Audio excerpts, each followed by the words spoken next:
গ্রীষ্মকাল সম্পর্কে রচনা লেখো। ঠিক এইরকম দাবি জানাতেন আমাদের শিক্ষকরা পরীক্ষার প্রশ্নপত্রে। আমরা সকলেই হামলে পড়ে সেটা লিখে ফেলতাম। কিন্তু এখন দিনকাল বদলেছে।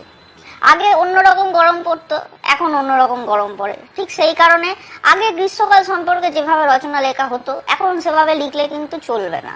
তাই এখন আধুনিক গ্রীষ্মকাল সম্পর্কে রচনাটা কি বলে দিচ্ছি। দেখুন, গরমকালকে শুধু গরমকাল বলে ডাকলে কিন্তু তার অপমান করা হয়। গরমকাল আসলে হচ্ছে একটা হারামজাদা কাল। আগে আমরা গরমকাল রচনায় কি লিখতাম?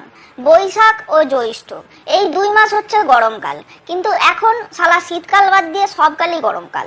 আগে আমরা রচনায় লিখতাম যে সূর্যের তাপে নদী ফদি নালা ফালা খাল ফাল বিল ফিল পুকুর ফুকুর সব শুকিয়ে যায়। কিন্তু এখন কি লিখতে হবে? মানুষও শুকিয়ে যায়। গরমকাল পড়লেই টিভিতে বিভিন্ন রকমের বিজ্ঞাপন দেখানো শুরু হয়ে যায়।